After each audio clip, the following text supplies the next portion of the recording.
سینکڑوں آیات ہیں گھر کو آباد کرنے کے لیے. ان خفتم شقاق بینہما، اگر میاں بیوی میں ہوگی کھٹوٹ تو بڑھاؤ نہیں. کیا مصیبت ہے کہ کچھ ادھر سے بڑھانا لگ جاتے ہیں، کچھ ادھر سے بڑھانا شروع کر دیتے ہیں. فبعثوا حکما من اہلہ وحکما من اہلہا، تو طلاق دینے میں جلدی نہ کرو، جلدی نہ کرو. صلح صفائی کے لیے ایک آدمی بچی کی طرف سے آئے، ایک آدمی بچے کی طرف سے آئے، اور دونوں میں صلح صفائی کی کوشش کرو. یا ایھا النبی اذا طلقتم النساء، اے میرے نبی جب تم طلاق دینا چاہو تو یا ایھا النبی یہاں یہ اس لیے آیا ہے کہ اللہ تعالیٰ کہہ رہا ہے اے ایمان والو، میں یہ نبی اپنا سفارشی بنا کے تمہارے سامنے پیش کرتا ہوں، طلاق نہ دیا کرو، نہ دیا کرو. یہ ہے یا ایھا النبی سے ایک دم ایمان والوں کی طرف منتقل ہونے کا فلسفہ کہ دیکھو میں اپنا نبی تمہارے لیے سفارشی بناتا ہوں کہ طلاق نہ دیا کرو. اگر دینی پڑ جائے جائز ہے، نہیں نباہ ہو رہا، پھر زبردستی بھی نہیں کرنی چاہیے. اگر کوئی جائز وجہ ہے تو طلاق ہوئی ہے، پھر اسے دشمنی کا سبب نہیں بنانا چاہیے. اگر صحیح مناسب ہوئی ہے، اللہ کے نبی نے خود 2 خواتین کو طلاق دی، نکاح تو کیا، رخصتی نہیں ہوئی، طلاق دے دی.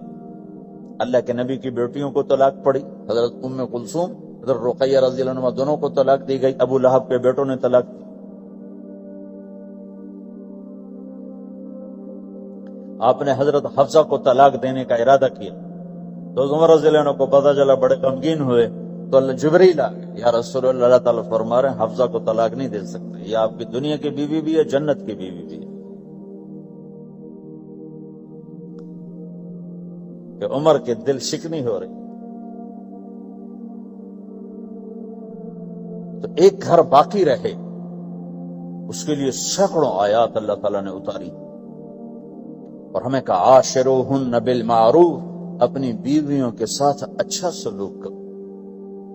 ہمیں خطاب، چونکہ مرد کسی کی بچی کو لے کے آتا، لڑکا کسی کی بچی کو لے کے آتا، اور اپنے وہ بچی ماں چھوڑتی، باپ چھوڑتی ہے، بھائی چھوڑتی ہے، بہنیں چھوڑتی ہے، سہیلیاں چھوڑتی ہے، سب کو چھوڑتی ہے، اور تیسرے دن اس کو تانے شروع ہو جاتے ہیں، اس کا تو دل ہی نہیں لگتا.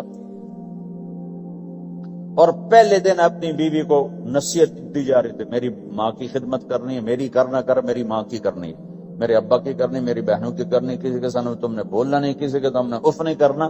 بے وقوف، اس سے محبت تو جتا پھرو، اس کے بعد جو کچھ کہے گا وہ کرے گی. پہلے دن ہی حکم، نہ تعلق بنا ہے، نہ محبت پیدا ہوئی ہے، اور نہ ابھی جوڑ بیٹھا ہے، اور پہلے دن حکم سنانے شروع کر دی. اس کے ذمہ نہ تیری ماں کی خدمت ہے، نہ تیرے باپ کی خدمت ہے، نہ تیری بہنوں کی خدمت، یہ ساری خدمت تو تیرے ذمہ ہے. ہمارا سسرال کا معاشرہ بڑا ظالم ہے. لاکھوں میں کوئی ایک گھر بچا ہوا تو الگ بات ہے، ورنہ میں تو دنیا پھری ہے، کیا دنیا دار کیا دیندار، سب ظلم ہی ظلم. اتنی نیک عورتیں تہجد گزار مسلح سے اٹھتی نہیں، تسبیح ہاتھ میں ہے، لیکن جب وہ ساس بنتی ہیں تو ایسا ظلم ان کے اندر سے نکلتا ہے کہ کانپ اٹھتے ہیں در و دیوار. جب عورت ماں ہوتی ہے تو اس کے روئیں روئیں سے محبت کے چشمے پھوٹتے ہیں. وہی عورت جب ساس بنتی ہے تو ایک دم ظلم کی تصویر بن جاتی، اسے اپنی بہو میں کوئی خوبی نظر ہی نہیں آتی، عیب ہی عیب نظر آتے ہیں. اپنے بیٹے کو بھڑکاتی رہتی ہے، یہ کرتی ہے، یہ کرتی ہے. اور ویسے بے وقوف ہیں، کوئی ماں کی وجہ سے بیویوں کو تباہ کر دیتے ہیں، کوئی بیویوں کی وجہ سے ماں کو تباہ کر دیتے ہیں. یہ دونوں ظلم ہیں. ماں کی وجہ سے بیوی پہ زیادتی نہ کرو، بیوی کی وجہ سے ماں پہ زیادتی نہ کرو. بیوی کا اپنا مقام ہے، ماں باپ کا اپنا مقام ہے، بہنوں کا اپنا مقام. 100% شکایات جھوٹی ہوتی ہیں، سب جھوٹ ہوتا ہے. اس لیے میرے رب نے دستور بتایا، ان جاءکم فاسق بنبأ فتبینوا، جب کسی کی خبر سنو، کوئی کمی کوتاہی سنو، اول تو سنو نہیں، اگر سننی پڑ جائے تو تحقیق کر لو، تحقیق کر لو. قاضی ایاس کے پاس آئے،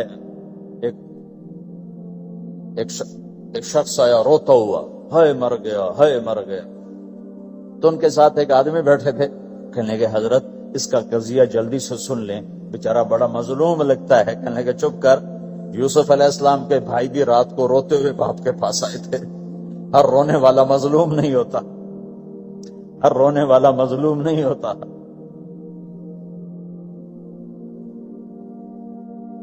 اپنے گھروں کی فضا بناؤ، کمی سنو ہی نہیں۔ تمہاری بیوی ماں کی کمی بتانے لگے، کہنا مجھے نہ بتاؤ، تیری بڑی مہربانی۔ تمہاری ماں تمہاری بیوی کی کمی بتانے لگے کہ اماں مجھے نہ بتاؤ، تیری بڑی مہربانی۔ گھر کی فضا ایسی بناؤ کہ کسی کی کمی کا تذکرہ نہ ہو، تو اللہ کی قسم تمہارا گھر جنت کا نمونہ بن جائے گا۔ یہ معاشرت کا دین بتا رہا ہوں، معاشرت کا دین۔ اپنی بیوی کی خوبیوں کی تعریف کرو، کمیوں پہ پردہ ڈالو۔ بیویوں کے ذمہ ہے خامد کی خوبیوں کی تعریف کرے۔ انسان حوصلہ افزائی کا محتاج ہوتا ہے۔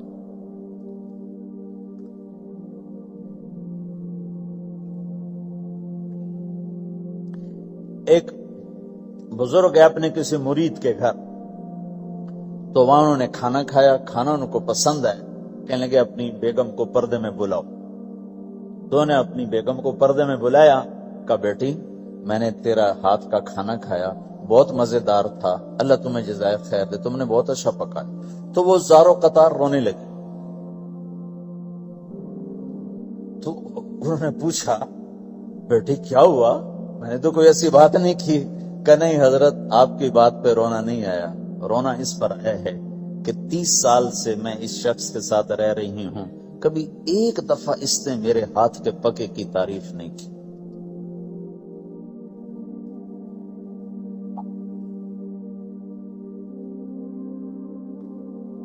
آپ گھر میں تشریف لائے، آپ نے پوچھا کوئی کھانے کو کچھ ہے؟ ام سلمہ رضی اللہ عنہ کا گھر، کہ یا رسول اللہ آج تو کچھ نہیں، سرکہ ہے۔ واہ واہ واہ واہ، نعم الادام الخل، سرکہ تو بہت اچھا سالن ہے۔ سبحان اللہ، کیسے دلجوئی فرمائی اپنی بیگم کی، سرکہ تو بہت اچھا سالن، یا تو نے نمک کم ڈال دیا، تو نے مرچی زیادہ کر دی۔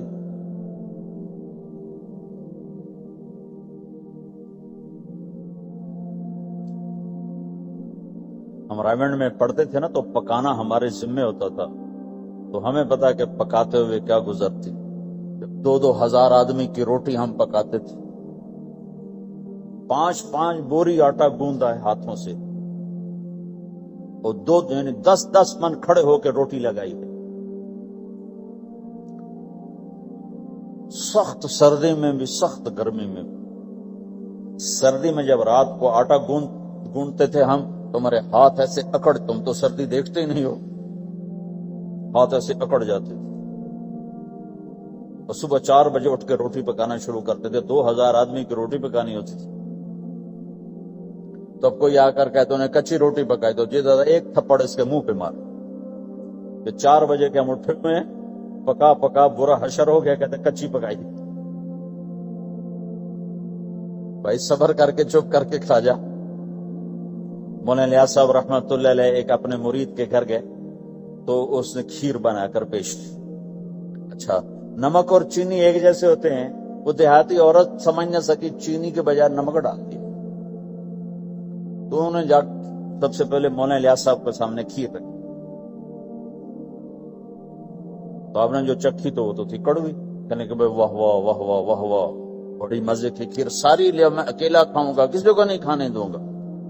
ساری کھیر کھا گیا، اس پر پردہ ڈالنے کے۔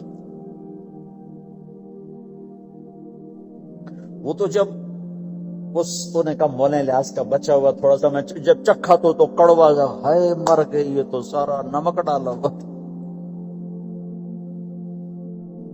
ایک تو ہماری جماعت چنیوٹ میں تھی، تو ہمارے ساتھیوں نے چائے بنائی، تو وہ اندھیرا سا تھا، تو چینی کے بجائے نمک ڈال دیا اور دسترخوان پہ لے جائے، سب پی رہے۔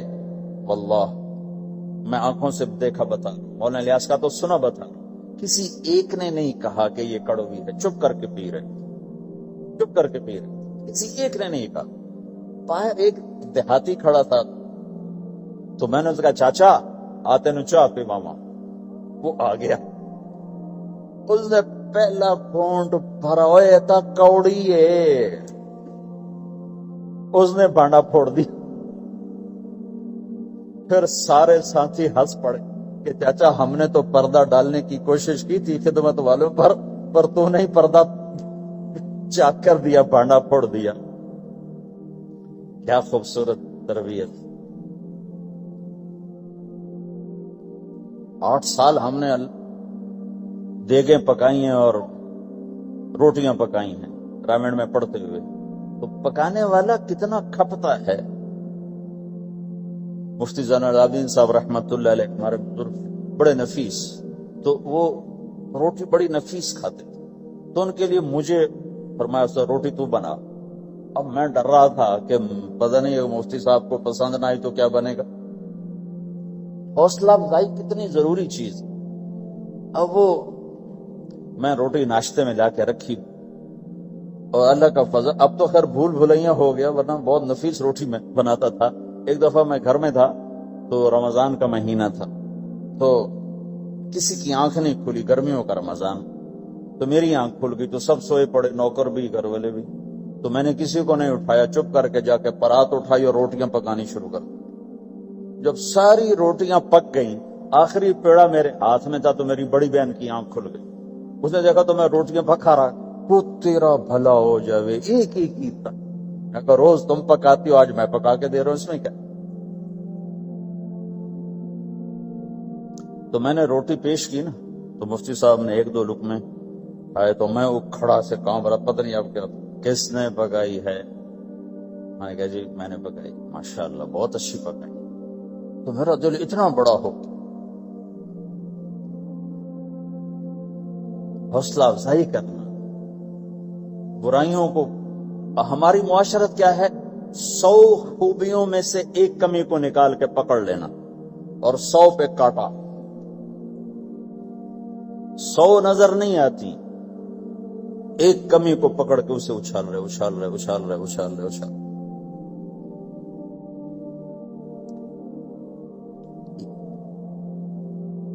یہ گھر کا دین ہے, گھر کا دین ہے, یہ گھر کی معاشرت ہے.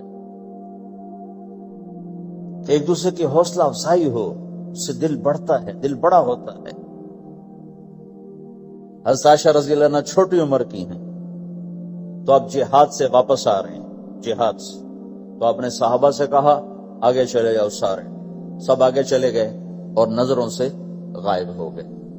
تو اب خود اللہ کے نبی کہہ رہے ہیں عائشہ میرے ساتھ دوڑ لگاؤ. دوڑ لگائیں. تو حضرت عائشہ نے کہا لگاؤں گی. سبحان اللہ, سارے عالم کا ہادی تمہیں گھر کی زندگی بتانا ہے کہ گھر میں زندگی کیسے ہوتی. یہ مولوی صاحب چاہتے ہیں فتوے سے گھر چلاؤں, فتوے سے تھوڑا ہی چلتا ہے, وہ تو محبت سے چلتا ہے. تو فرمانا کہ ہم نے دوڑ لگائی تو میں آگے نکل گئی, اللہ کے نبی پیچھے رہ گئے. پھر کچھ عرصہ گزرا تو آپ ایک جہاز سے واپس آ رہے تھے. آپ نے صحابہ سے کہا تم سب آگے چلے جاؤ. سب آگے چلے گئے, نظروں سے اوجھل ہو گئے, غائب ہو گئے. تو پھر آپ نے کہا عائشہ دوڑ لگاؤ گی؟ کہا جی لگاؤں گی. پھر ہم نے دوڑ لگائی تو فرمانے لگے ان دنوں میں ذرا موٹی ہو گئی تھی. تو اللہ کے نبی مجھ سے آگے نکل گئے. تو آپ نے کہا ہذہ بتلک, کہ اب تیرا میرا حساب برابر ہو. پہلے تو جیت گئی تھی, آج میں جیت گئی. حضرت عائشہ رضی اللہ تعالیٰ عنہ کو لقمے بنا کے کھلاتے تھے.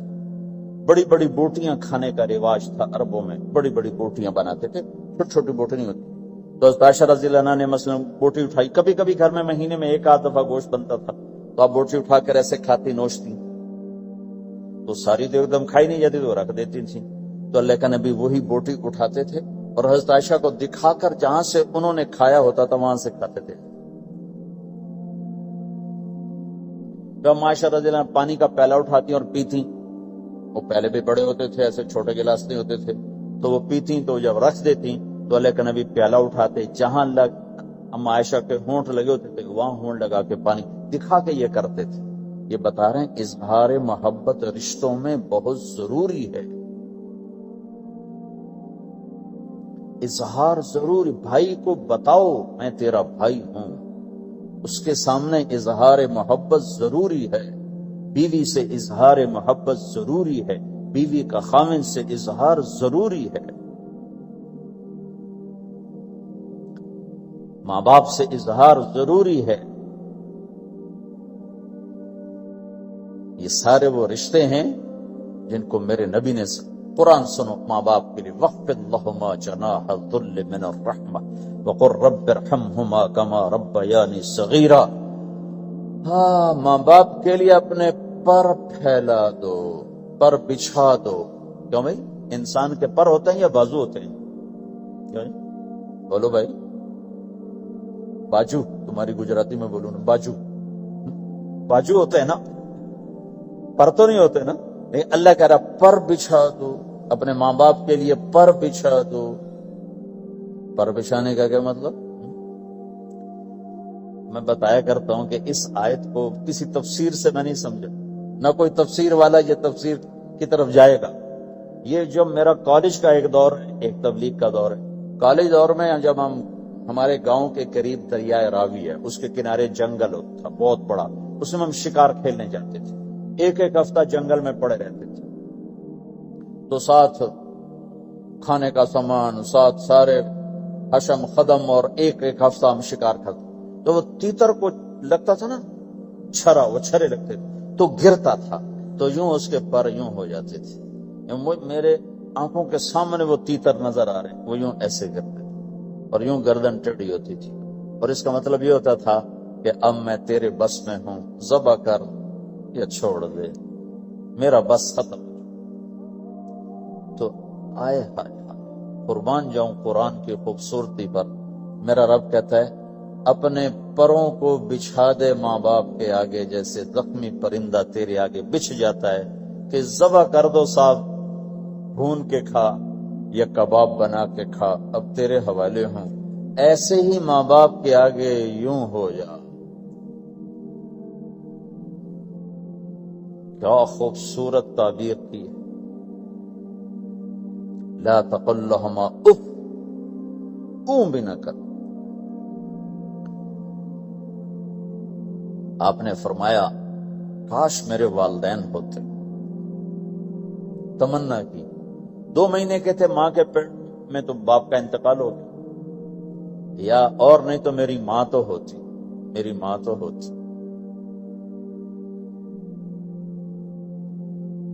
اور میں عشاء کی نماز کے مصلی پہ کھڑا ہوتا اور میں سورۃ فاتحہ شروع کر چکا ہوتا، اور ادھر سے میری ماں کہتی محمد، تو میں ماں کے لیے نماز توڑ دیتی، میں کہتا لبیک یا اماں۔ حج کا سفر ہے، 63 سال عمر ہے، ماں کو فوت ہوئے 57 سال گزر چکے ہیں، آپ حاجیوں کے ساتھ ابوا سے گزرتے ہیں، 10 میل آگے بستی ہے، پہلے قبر آ جاتی ہے، آپ نے احرام باندھا ہوا ہے، سر ننگا ہے، اپریل کا مہینہ ہے، ماں کی قبر سے گزرے، 57 سال میں آدمی کیا کچھ نہیں بھول جاتا، لیکن میرے نبی کے دل کا زخم اسی طرح بھرا نہیں ہے، اسی طرح تازہ ہے۔ آپ اونٹنی سے اتر گئے اور ماں کی قبر کے سرانے آ کے یوں بیٹھے، گھٹنے اٹھائے اور ہاتھ یہاں رکھے اور سر دیا گھٹنوں میں ایسے، اور یوں سر نیچے کر کے جو روئے ہیں جیسے چھوٹے بچے روتے ہیں۔ آپ نے دیکھا چھوٹے بچے گھروں میں ایسے روتے ہیں، ایسے ہم بھی بہت روئے اس طرح منہ گھٹنوں میں دے کر، تو میرے نبی گھٹنوں میں منہ دے کر جوں روئے، جوں روئے، جوں روئے، کئی گھنٹے ہوتے ہیں۔ سن 2000 میں حضرت آمنہ کی قبر کی زیارت کے لیے پہنچا، ڈھونڈتے ڈھونڈتے اللہ نے پہنچایا، ایک رہبر کو ساتھ لیا، وہ پہاڑوں کے اندر وہ قبر ہے، تو وہ اندر ہمیں لے گیا، راستہ کوئی نہیں تھا، جس کو پتا ہو وہ پہنچا سکتا ہے، ویسے کوئی نہیں جا سکتا۔ ہو کالے پہاڑ، چھوٹے چھوٹے کانٹے دار جھاڑیاں، ایک پہاڑی ہوگی اتنی اونچی جتنی آپ کی چھت ہے، اس کے اوپر باقی پہاڑ تو ایسے تھے، نوک نکلی ہوئی، وہ اوپر فلیٹ تھا، کوئی 10x10 تقریباً. وہاں میرے نبی کی ماں آرام کر. تو میں نے چاروں طرف دیکھا تو 2000 یعنی صرف 12 سال پہلے جنگل، ویرانہ، وحشت. 1400 سال پہلے یہاں کیا ہوگا. میں اللہ کی بے نیازی سے کانپ رہا تھا کہ میرے رب، جس کی خاطر تو نے کائنات بنائی، یہاں اس جنگل میں اس پہ اتنا امتحان ڈالا، وہ بھی 6 سال کی عمر میں. باپ دیکھا نہیں، بہن کوئی نہیں، بھائی کوئی نہیں، خالہ کوئی نہیں، کوئی ساتھی کوئی نہیں. 3 دن بعد یہ موت آتی تو مکے میں آتی تو کئی سینے سے لگاتے. 3 دن پہلے یہ موت آتی تو مدینے میں آتی، کئی سینے سے لگاتے. مدینے سے بھی نکالا اور مکے سے بھی دور کیا، اور جنگل کے اندر صرف 25 سال کی عمر میں اما آمنہ رضی اللہ تعالیٰ عنہ پہ موت نے وار کیا. اور اللہ کے نبی گھبرا گئے. 6 سال کے بچے کو سمجھ میں نہیں آ رہا کہ یہ کیا ہو رہا ہے. حضرت آمنہ بول نہیں پا رہے. مجھے لگتا ہے غالباً ہارٹ اٹیک ہوا ہوگا. 3 افراد، والدہ، خادمہ ام ایمن اور میرے نبی. اور حضرت آمنہ یوں تڑپ رہی تھی، ایسے پہلو بدل میں تڑپ رہی تھی، اور آپ سہمے ہوئے بیٹھے تھے اور سمجھ میں نہیں آ رہا تھا ہوا کیا. پھر حضرت آمنہ نے آخر میں اپنے آپ کو، ہارٹ اٹیک میں بولا نہیں جاتا، مجھے ہوا تھا تو مجھے پتا ہے بولا نہیں جاتا. آخر بجھتی شمع بھڑکی کا بیٹا، ہر زندہ نے مرنا ہے، ہر جوانی نے ڈھلنا ہے، لگتا ہے میرے جانے کا وقت آ چکا ہے. ولد تو طہرن، تو ایسا پاک ہے کہ تیرے ذریعے سے سارا عالم پاک ہوگا. اور شمع بجھی اور چھوٹا سا معصوم بچہ ماں کے سینے پر سر رکھ کے جو رویا ہے. کاش تم اس جگہ پہ ہوتے. اس خوبصورت ملک میں تم ابوا کو کیسے جانو، اور میں تمہیں کیسے بتاؤں. میں ہزاروں دفعہ یہ قصہ سنا چکا ہوں. مجھے ہر دفعہ رونا آتا ہے کہ میں وہاں اپنے آپ کو محسوس کرتا ہوں کہ ہائے، یہاں اس جگہ اتنا بڑا امتحان، اور صرف 6 برس کا. کون وہاں قبر بنانے آیا؟ کوئی گزرے ہوں گے، ویسے تو کسی کے بس میں نہیں وہاں قبر بنانا. جب پہاڑ سے نیچے اترے تو ہمارے نبی پھر بھاگے. جب ام ایمن اوپر پہنچی ہیں تو کیا منظر تھا کہ ابوا کے پہاڑ بھی روئے اور زمین آسمان بھی روئے، اور ہر پتھر رویا کہ 6 سال کا معصوم بچہ 2 جہان کا سردار ہے، جنت کا چابی بردار ہے. اللہ کا جھنڈا ان کے ہاتھ میں ہوگا. شفاعت ان کی کہ تو فیل حساب ہوگا. ان کی شفاعت کے ساتھ پل پار ہوگا. ان کے صدقے جنت کا دروازہ کھلے گا. ان کے صدقے جنت میں داخلہ ہوگا. ان کے صدقے گناہوں کی معافی ہوگی. اور اتنی بڑی ہستی والضحی واللیل اذا سجا کا ٹائٹل لینے والا، وما ارسلناک الا کافۃ للناس بشیرا ونذیرا کا ٹائٹل لینے والا 6 سال کا بچہ. مجھے دیکھو، ماں کی قبر کو سینے سے لگایا ہوا تھا اور اس کے اوپر لیٹے ہوئے تھے.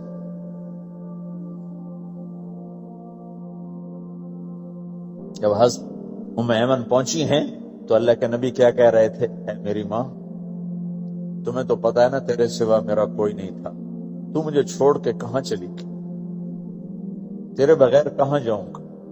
میرا کون ہے اب تیرے سوا؟ ام ایمن نے اٹھایا کہ مجھے چھوڑ دو، میں کہیں نہیں جاؤں گا، میں اپنی ماں کے سوا کہیں نہیں جاؤں گا. کھینچ کے اٹھایا، نیچے لائیں، اونٹنی پہ بٹھایا. 3 راتیں مسلسل روتے روتے یہ سفر ہوا.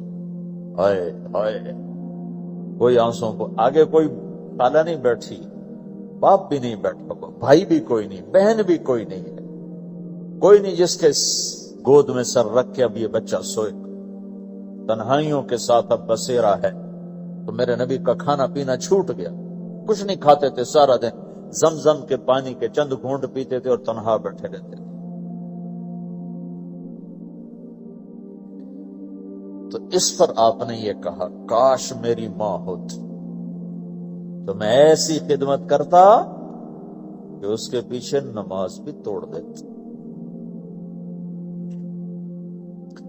ماں باپ کا ایک مقام ہے جو دین بتاتا ہے، صرف پیسہ ہی بنانا سب کچھ نہیں ہے، اور بھی دکھ ہیں زمانے میں محبت کے سوا، راحتیں اور بھی ہیں وصل کی راحت کے سوا۔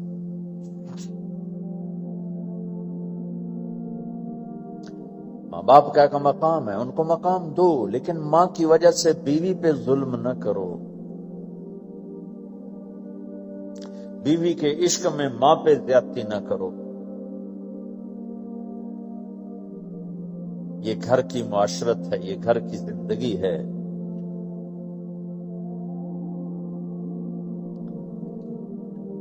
حضرت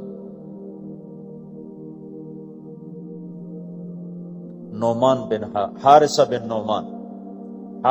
نعمان دو صحابہ کے بارے میں آتا ہے کہ جیسی انہوں نے ماں کی خدمت کی اور کسی نے نہیں کی، ایک حضرت عثمان، ایک حارثہ بن نعمان۔ حارثہ بن نعمان کے بارے میں تو آپ نے کہا میں جنت میں گیا تو میں نے قرآن کی تلاوت سنی، تو میں نے کہا یہ کون تلاوت کر رہا ہے؟ کہا یہ حارثہ۔ کہا حارثہ تو مدینے بیٹھا ہے، یہاں تلاوت کیسے؟ تمہیں سنانے کے لیے کتنا بڑا سپیکر لگا ہوا ہے، اس ساتویں آسمان پر جنت ہے۔ تو کہا فرشتوں نے کہ جی ماں کی ایسی خدمت کی ہے، جب قرآن پڑھتے ہیں اللہ ساری جنت کو سناتے ہیں۔